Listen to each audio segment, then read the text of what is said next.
Woman in the back, sun rooftop, digging the scene with a gangster lean.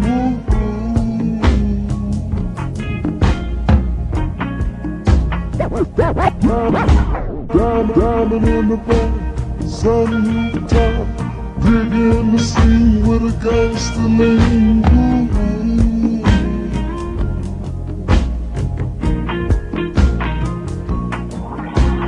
Diamond in the back, sun rooftop, digging the scene with a gangster lean.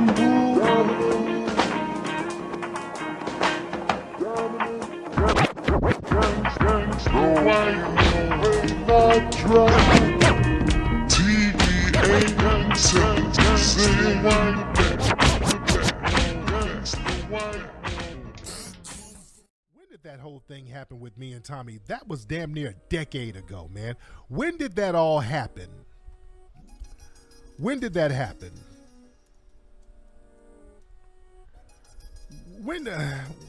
I want to say that happened in 2014, right?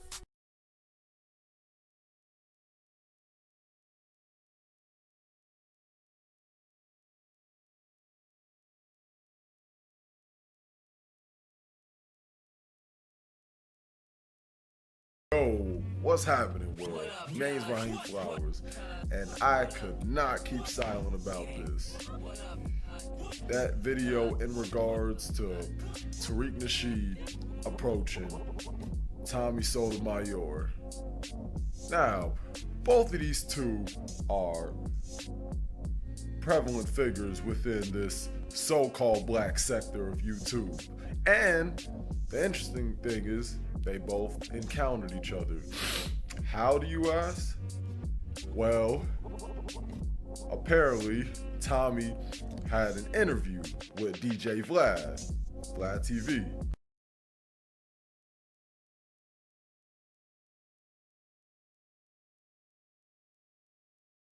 When a black person uses the word coon, we're talking about another black person or another non-white person who's working with white supremacy against non-white people, okay? That's what a coon is. I had a Coon Train Award show some years ago. We're giving awards to people like Jesse Lee Peterson. I love that show. Yeah, Sheriff Clark, and we got to have another one sometime next year. I had to start my brunch out right with some butter biscuits.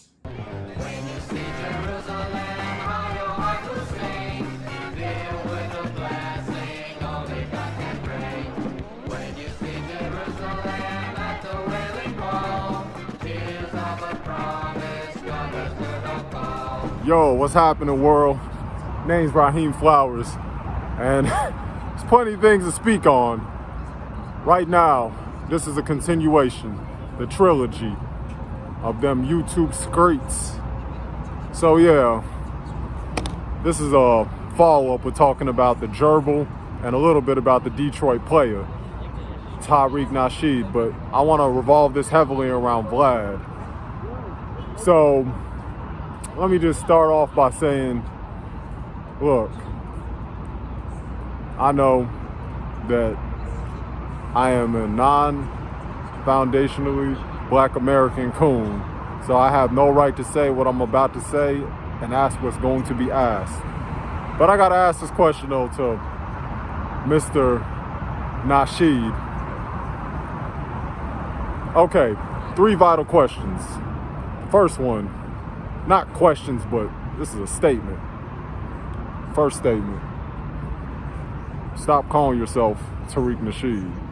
And let me say why you gotta stop calling yourself that. If you're really about this foundationally black American movement, you will not address yourself by an Arabic, Middle Eastern primarily name. And interestingly enough, the name actually means chance of the striker or the morning star, which is in reference to who? Lucifer, Lucifer, son of the morning.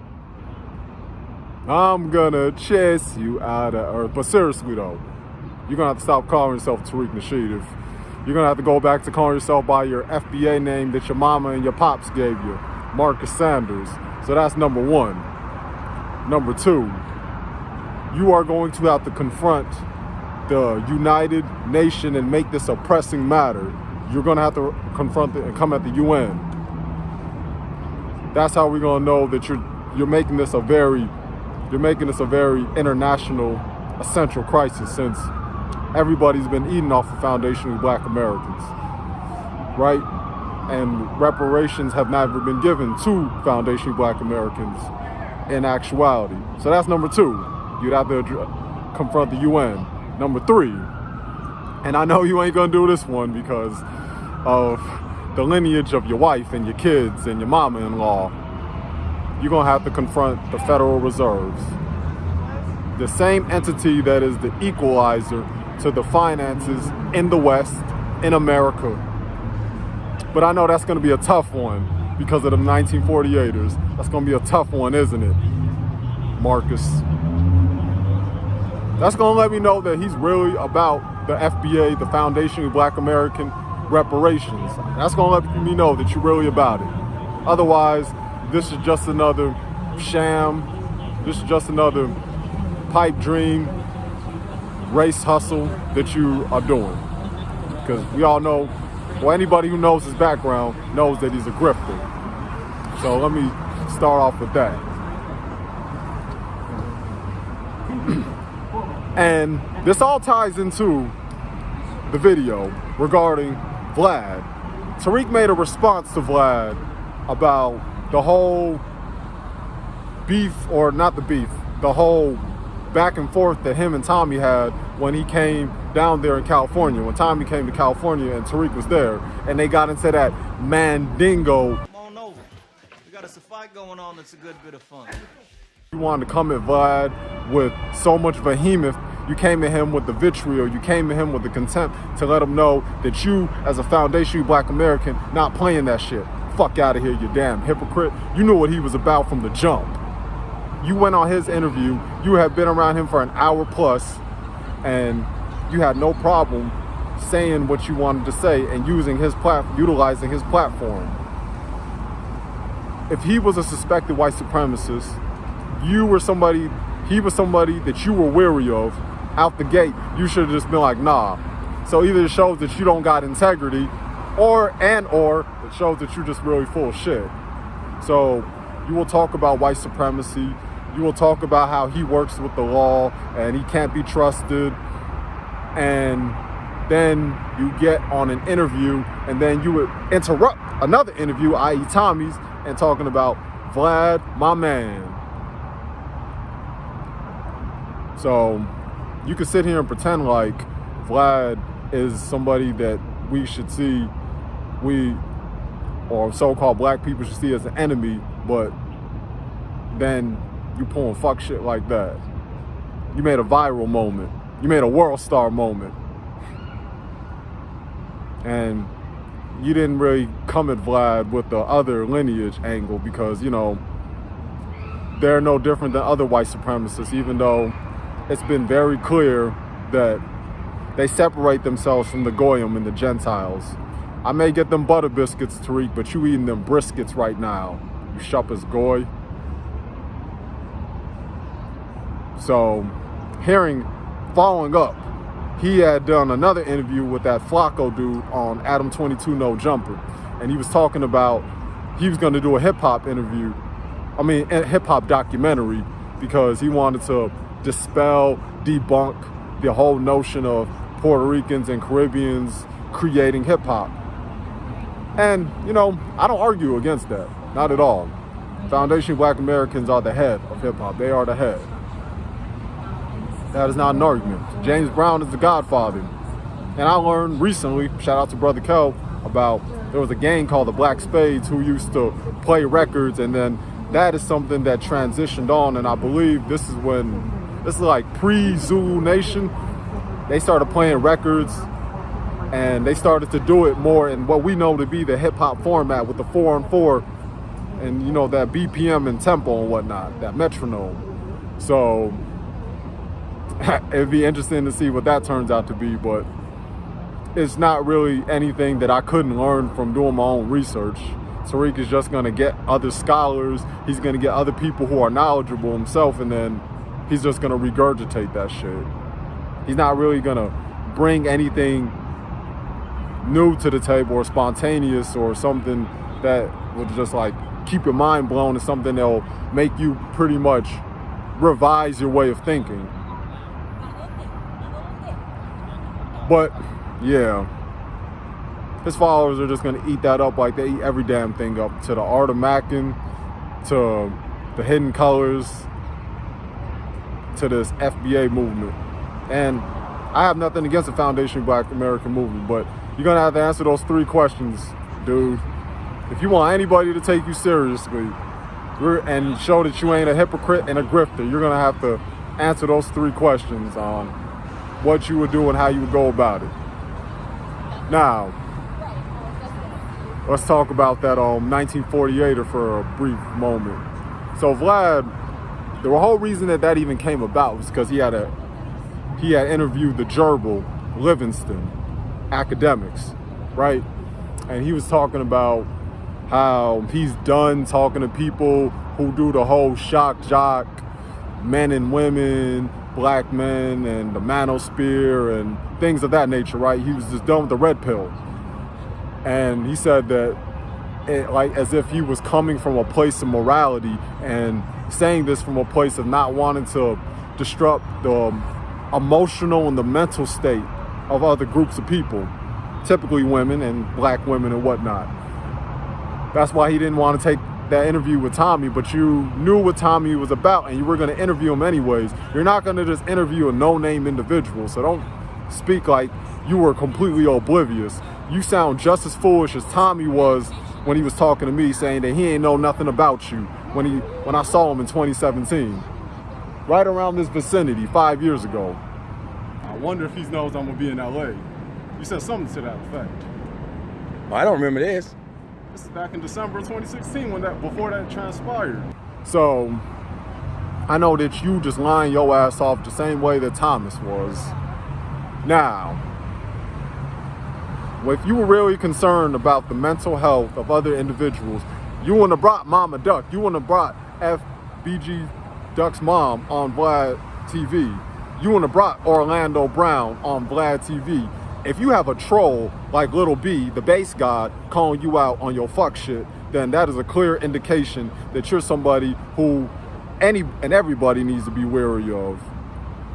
But you're just a tool of Satan. Matter of fact, you just following the protocols of Zion, Vladimir. Now, back to that vermin, Livingston Island. I will not call you DJ Akademiks. I refuse to call you that shit, because what about you is a representation of being a disc jockey? Gossiping, being the ratchet TMZ, more concerned about a rapper's personal life and the jewelry that he's rocking, or the thought that he's fucking. What that got to do with the 5 elements of hip hop? What that got to do with being a disc jockey and using I ain't never seen. You see, I've seen so many of Akademiks' Twitches, his Twitch streams and his rants when he's sipping on that Henny, and he's called Henny Demics by himself and his chat niggas. But you know one thing I've never seen? I've never seen a turntable from him. I don't see vinyl records in the background, just like Pharaoh. Shout out to Pharaoh said that, by the way. I never seen none of that stuff with you, Livingston. All I see is you instigating like your teacher, Vlad.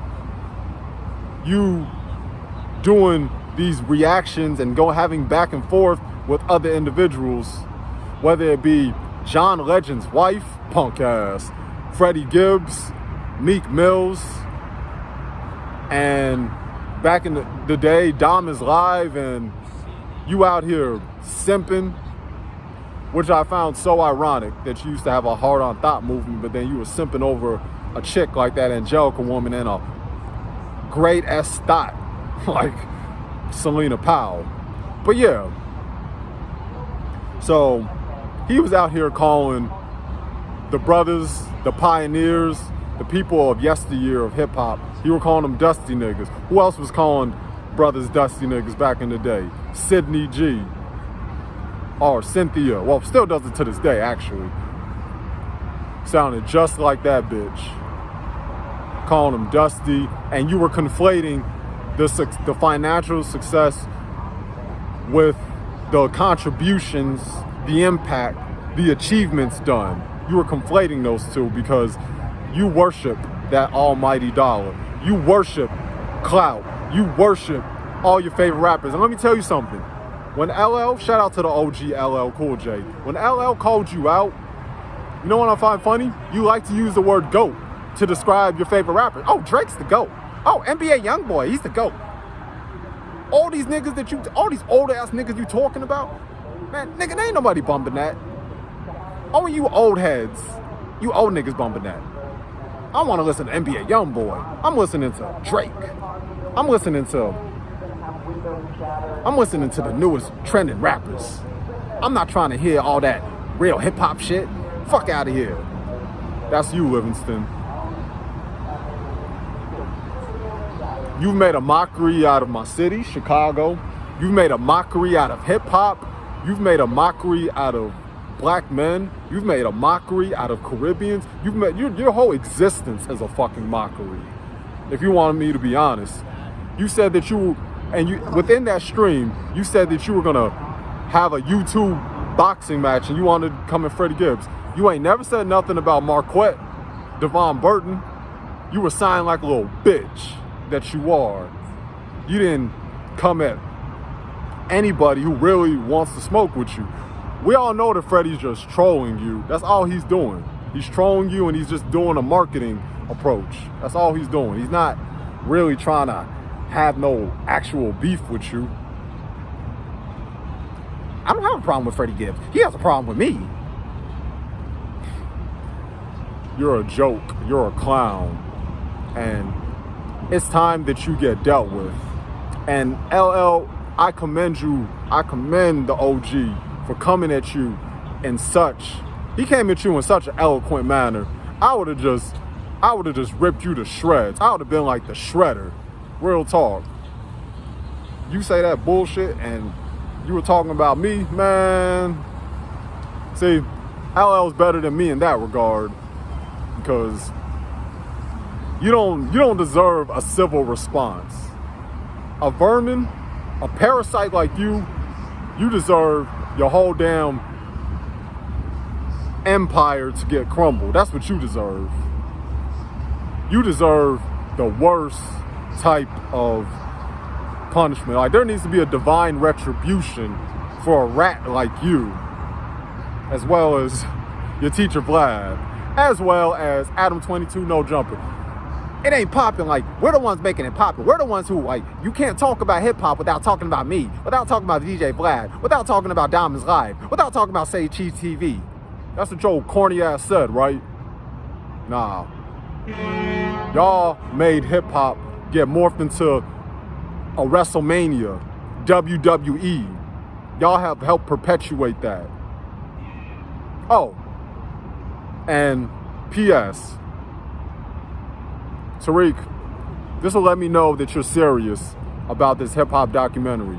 Continue to talk about foundationally black Americans and the creation of hip-hop. But in the process of doing that, one thing I know you ain't gonna talk about, you're not gonna talk about how Rick Rubin, how Leo Cohen's, how MC Search, and how these other 1948ers fucked up hip-hop and watered it the fuck down. You ain't gonna talk about that. I know you're not gonna talk about that.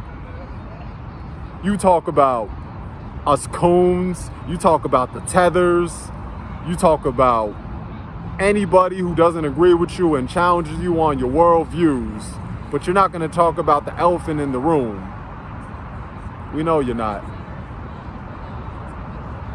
You won't talk about the elephant if he has a yarmulke on.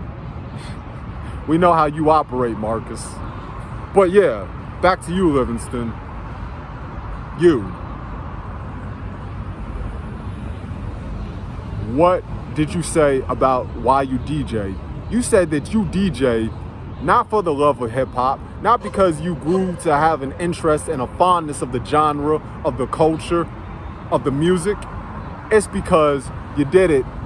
I did it for the bitches. I didn't do this for be on that real hip hop shit. I did this for the bitches. Of course you did. But, you know, by your own admission on them VLAD TV interviews, you were that weirdo Jamaican, nerdy Jamaican kid. That's what you were. So I guess it is part and parcel for somebody like you to say some bullshit like that. But yeah, that's what I got to say about you. Somebody's going to catch you slipping one of these days, Livingston. I guess you think because you can stay in your safe space when you get on them streams and you get on those rants and then they come at big act. I hope that you keep that same energy for all the people who really come at your neck and come with documented facts. Ain't got nothing to do with old school, new school, dirty South, West Coast, East Coast. This about us. This our thing. You know what I'm saying? This came from the gut, from the blood, from the soul. Right here, man. This is our thing, man. You know?